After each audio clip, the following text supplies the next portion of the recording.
बदलते मौसम को देखकर कन्हैया इतनी बुरी तरह से डर गया कि एक पल के लिए तो वो अपनी काली धूप बत्ती को बुझाने के बारे में सोचने लगा। लेकिन फिर किसी तरह वो खुद को रोकने में कामयाब रहा और उसने झुंझलाते हुए कहा, जब भी मैं इस धूप बत्ती को जलाता हूं, ये मनहूस बिजलियां पता नहीं कहां से आ जाती हैं। ऊपर से ये अमर साधु ना जाने कहां सोया पड़ा है। मेरे पूर्वजों से कहकर गया था कि धूप बत्ती जला देना और मैं आ जाऊंगा। मैंने पिछले 3 सालों में 12 बार यह धूप बत्ती जलाई है और आज ये 13वीं बार है। अभी तक तो उसका कोई नामो निशान नहीं दिख रहा। अलबत्ता ये बिजलियां जरूर मेरे ऊपर गिरने आ गई हैं। अरे आ जा साधु बाबा, अब तो मैं पहाड़ भी चढ़ गया, नहीं तो ये बिजलियां मेरा तंदूरी कन्हैया बना देंगी। दरअसल ये वाकई में एक अजीब इत्तेफाक था कि अतीत में कन्हैया ने 12 बार अपनी काली धूप बत्ती जलाई और हर बार भयानक बिजलियों की गड़गड़ाहट हुई, लेकिन फिर भी कोई अमर साधु प्रकट नहीं हुआ। असल में हर बार वो इन भयानक बिजलियों से इतना डर जाता था कि कुछ देर तक धूप बत्ती को जलाने के बाद वो उसे बुझा देता था। लेकिन आज कन्हैया ने सोच लिया था कि चाहे कुछ भी हो जाए, वो अपनी धूप बत्ती को नहीं बुझाएगा। वो डर के मारे कांपते हुए वहीं बैठा रहा और अमर साधु का इंतजार करने लगा। जैसे ही वो धूप बत्ती पूरी तरह से जलकर खत्म होने को हुई तो कन्हैया बुरी तरह से चिढ़ गया और उसने चिल्लाते हुए कहा, देखो अमर साधु, ज्यादा नाटक मत करो और चुपचाप सामने आ जाओ। तुमने मेरे पूर्वजों से वादा किया था, अब वादा पूरा करने का टाइम आया है तो तुम्हें नाटक सूझ रहा है। देखो, मैं आखिरी बार कह रहा हूं, आ जाओ, नहीं तो। कन्हैया ने इतना कहा ही था कि अचानक बिजलियों की गड़गड़ाहट के बीच एक आवाज गूंज उठी, नहीं तो। इस आवाज को सुनते ही कन्हैया की घिग्गी बंद गई और उसकी आवाज उसके गले में ही घुटकर रह गई। फिर अचानक दूर हवा में प्रकाश की एक लकीर दिखाई दी जो तुरंत एक इंसानी आकृति में बदल गई। वो आकृति एक अधेड़ उम्र के आदमी की थी जिसने हाथ से बने बेहतरीन महीन सिल्क के आलीशान कपड़े पहने हुए थे। उसके हाव भाव और चेहरे के तेज को देख लग रहा था कि वो कोई बहुत ही पहुंची हुई हस्ती है, लेकिन वो कहीं से भी साधु जैसा तो बिल्कुल नहीं दिख रहा था। साथ ही वो काफी थका हुआ और एक लंबी यात्रा से निढाल हुआ लग रहा था। उस अधेड़ उम्र के आदमी ने दूर से कन्हैया को देखकर कहा, आखिरकार मुझे पता चल ही गया कि वो कौन मूर्ख है जो पिछले 3 सालों से हर समय इस धूप बत्ती को जलाता आ रहा है।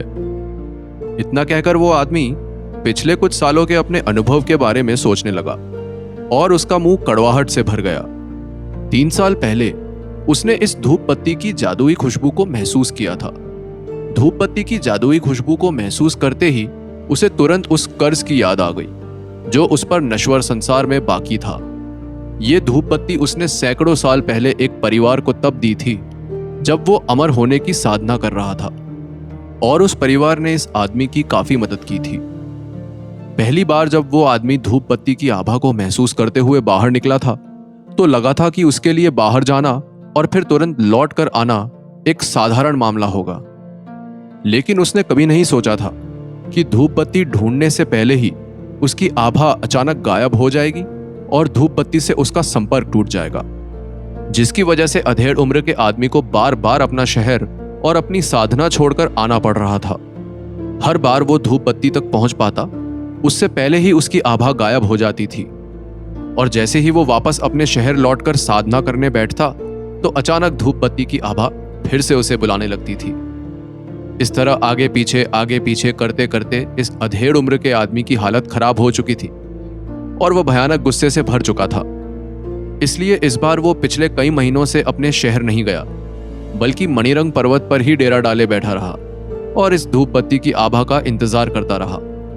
आज जैसे ही कन्हैया ने धूप बत्ती जलाई तो वो तुरंत उसके पास पहुंच गया।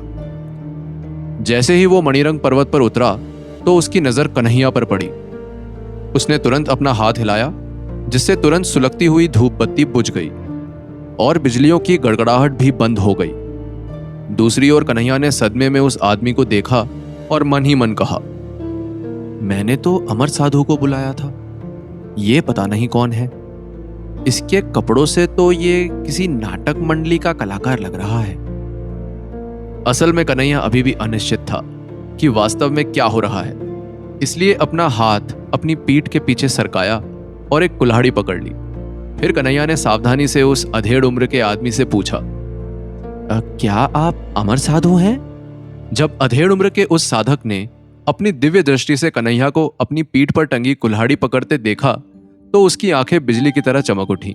लेकिन फिर उसने कुल्हाड़ी को नजरअंदाज करते हुए कन्हैया से कहा, तुम मुझे राज ऋषि सुदर्शन कह सकते हो। क्या तुम देवगढ़ के कश्यप वंश से हो?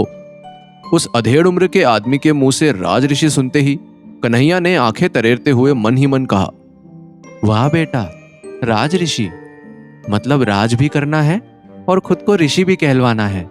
क्या मामू बनाते हैं ना ये लोग। राज ऋषि सुदर्शन ने जब कन्हैया की ओर देखा तो कन्हैया उसे नाजुक और मासूम लगा। साथ ही उसे देखकर सुदर्शन को अपने सैकड़ों साल पुराने दोस्त और कन्हैया के पूर्वज की याद आ गई। इसके अलावा कन्हैया की गुप्त आभा सुदर्शन को काफी उपयुक्त लगी, इसलिए सुदर्शन का गुस्सा धीरे धीरे कम होने लगा। वहीं कन्हैया ने सुदर्शन को देखकर कुछ बार पलकें झपकाई। हालांकि वो अभी भी थोड़ा डरा हुआ था, लेकिन फिर भी वो सीधा बैठ गया और उसने धीरे से कहा, जी हाँ, मैं देवगढ़ के कश्यप वंश से हूं और मेरा नाम कन्हैया है। राजऋषि सुदर्शन ने शांत स्वर में कहा, ठीक है, मुझे ये बताओ कि तुमने पिछले 3 सालों में इतनी बार ये धूप बत्ती क्यों जलाई? जैसे ही कन्हैया ने यह सवाल सुना, उसका दिमाग घूम गया और उसने मन ही मन कहा, अच्छा, इसका मतलब इसे पता था कि मैं धूप बत्ती जला रहा हूं, लेकिन फिर भी ये जानबूझकर नहीं आया। लगता है ये अपने वादे से मुकरना चाहता है, धोखेबाज कहीं का। हाँ। हालांकि कन्हैया के मन में गुस्सा था, लेकिन फिर भी उसने एक अच्छा सा जवाब देने की कोशिश की और अंत में उसके चेहरे पर एक उदासी भरी अभिव्यक्ति दिखाई दी। उसने पहाड़ के नीचे स्थित गांव की ओर देखा और कहा, आपका यह सेवक एक भावुक और नेक इंसान है। मैं अपने साथी गांव वालों से बिछड़ना बर्दाश्त नहीं कर पा रहा था। जब भी मैंने धूप जलाई, मैं दुख की भावनाओं से भर गया। उन्हें पीछे छोड़ने का विचार मेरे लिए बहुत ही दर्दनाक था। यह सुनकर राजऋषि सुदर्शन कन्हैया को सदमे में घूरने लगा, क्योंकि उसने कभी भी ऐसी संभावना पर विचार नहीं किया था और इस तरह उसके दिल में गुस्सा और भी कम हो गया। लेकिन जब राजऋषि सुदर्शन ने अपनी दिव्य दृष्टि को गांव की ओर भेजा तो उसे ढोल और घंटियों की आवाजें सुनाई दी। साथ ही उसने ग्रामीणों को यह बात करते हुए भी सुना कि वो लोग कन्हैया के जाने से कितने खुश हैं। तो राजऋषि सुदर्शन के चेहरे पर एक अजीब सा भाव उभर आया और उसे सिरदर्द महसूस होने लगा। फिर उसने पीछे मुड़कर कन्हैया को देखा, जो इस वक्त ऐसा लग रहा था मानो जैसे वो किसी मक्खी को भी चोट नहीं पहुंचाएगा। तभी अचानक उसे एहसास हुआ कि ये बच्चा ऊपर से जैसा दिख रहा है, अंदर से वैसा बिल्कुल भी नहीं। ये तो पूरी तरह से एक खलनायक है। ये महसूस होते ही राजऋषि सुदर्शन ने गड़गड़ाहट की तरह गूंजने वाली आवाज में पूछा, मक्कारी मत करो, मुझे सच बताओ। राजऋषि सुदर्शन की आवाज को सुनकर कन्हैया इतना भयभीत हो गया कि वो कांपने लगा। कन्हैया ने डरते हुए कहा, अरे आप मुझे दोष नहीं दे सकते। पता नहीं ये कैसी घटिया धूप है। जब भी मैं इसे जलाता हर जगह बिजलियां चमकने लगती। कई मौकों पर तो मैं मरते मरते ही बचा। आपको क्या पता आपके चक्कर में मैंने क्या क्या सहा है। वास्तव में इस तरह की बिजलियों से 13 बार बचना एक आदमी के लिए बहुत बड़ी उपलब्धि है। यह सुनकर राजऋषि सुदर्शन ने चुपचाप कन्हैया को देखा और कहा, अगर तुम इतने ही डरे हुए थे तो तुमने इस धूप बत्ती को इतनी बार जलाया ही क्यों? कन्हैया ने तुरंत गुस्से से कहा, क्योंकि मुझे मरने से डर लगता है। क्या अमर साधना का मतलब हमेशा जीवित रहने में सक्षम होना नहीं होता? मैं हमेशा के लिए जीना चाहता हूं, इसलिए आपको बुला रहा था ताकि आप आएं और मुझे अमर साधना सिखाएं। लेकिन आप पता नहीं कहां घूम फिर रहे थे।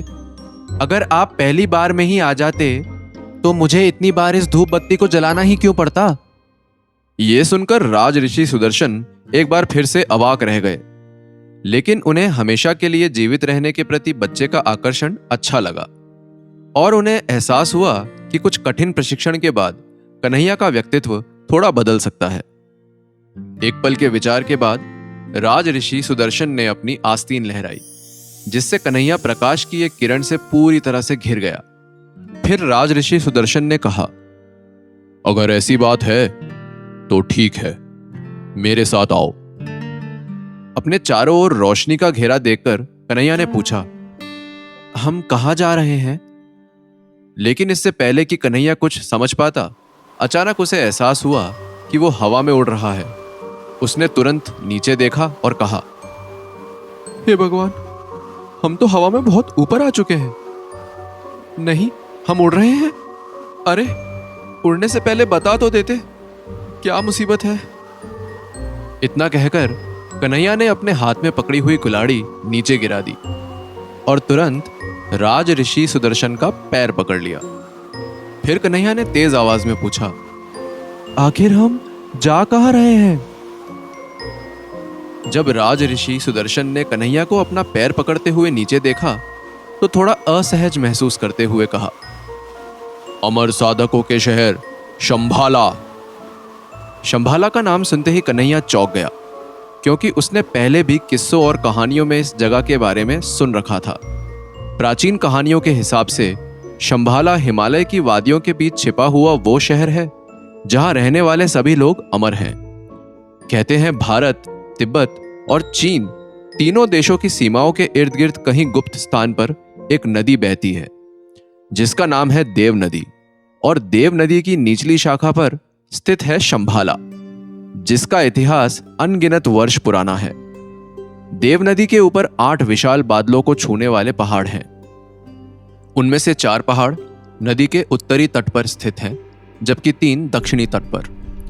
आश्चर्यजनक रूप से उन सभी में से सबसे भव्य पर्वत नदी के ठीक बीच से ही ऊपर उठा हुआ है। उस पर्वत का पूरा ऊपरी भाग शानदार सफेद बर्फ की चादर से ढका हुआ है और इतना ऊंचा उठा हुआ है कि पर्वत की चोटी तक दिखाई नहीं देती। कहते हैं शंभाला के लोगों ने इस पहाड़ को बीच से खोखला कर दिया है, जिससे देव नदी का पानी सीधे इसके अंदर से बहने लगा और पहाड़ अपने आप में कुछ हद तक एक पुल जैसा दिखने लगा, जिसका इस्तेमाल शंभाला के लोग उत्तरी घाट से दक्षिणी घाट जाने के लिए करते हैं। और वर्तमान में प्रकाश की एक किरण शंभाला के दक्षिणी तट के पास तेजी से बढ़ रही थी। ये प्रकाश की किरण कोई और नहीं बल्कि राज ऋषि सुदर्शन और कन्हैया थे। जैसे ही वो दोनों तीसरे पहाड़ की चोटी के नीचे नौकरों के क्वार्टर तक पहुंचे तो राज ऋषि सुदर्शन ने कन्हैया को डर से चिल्लाते हुए सुना और वो अजीब तरीके से कन्हैया को घूरने लगे। असल में कन्हैया इस उड़ान से बहुत डर गया था। वो मणिरंग पर्वत से शंभाला के बीच अनगिनत पहाड़ों को पार कर चुके थे और पूरे समय कन्हैया को ऐसा महसूस हो रहा था जैसे वो राज ऋषि सुदर्शन के पैरों पर अपनी पकड़ खो रहा है। आखिरकार सब कुछ धुंधला हो गया और कन्हैया को लगने लगा कि वो बेहोश हो चुका है। लेकिन कुछ ही देर में फिर से सब कुछ स्पष्ट हो गया और कन्हैया को एहसास हुआ कि वो एक इमारत के ठीक बाहर उतर चुके हैं। जब कन्हैया ठीक से खड़ा हुआ तो उसे महसूस हुआ कि उसके पैर अभी भी कांप रहे हैं। उसने कुछ देर गहरी सांसें ली, फिर अपने आप को संभाला और अपने चारों ओर घूमकर उस जगह का जायजा लेने लगा। कन्हैया इस वक्त एक ऐसी दुनिया देख रहा था जो उस दुनिया से बिल्कुल अलग थी जो वो गांव में देखा करता था। खैर, अंत में कन्हैया ने उस इमारत को देखा जिसके सामने वो खड़ा था। उस इमारत के सामने एक विशाल पत्थर था जिस पर हिंदी भाषा में कुछ अक्षर लिखे थे, कर्मचारी मामलों का विभाग। उस पत्थर पर लिखे शब्दों को पढ़कर कन्हैया का दिमाग चकराने लगा और उसने चौंकते हुए मन ही मन कहा, ये राज ऋषि मुझे कहां ले आया? मैं तो यह सोचकर आया था कि वो मुझे अमर साधना के बारे में सिखाएगा, लेकिन ये तो मुझे अपना नौकर बनाने वाला है। ये कहां फंस गया रे कन्हैया? लगता है आज मैंने मुखिया जी की वो कहावत सच कर दी जिसमें वो कहते थे, चौबे जी चले थे छब्बे जी बनने और दूबे जी बनकर रह गए। आखिर ये कहां आ गया था कन्हैया? क्या वाकई में ये अमर साधकों का शहर शंभाला था? कहीं वाकई में राज ऋषि सुदर्शन कन्हैया को अपना नौकर तो नहीं बनाने वाले थे? आखिर अब इस मुसीबत से कैसे निकलेगा कन्हैया?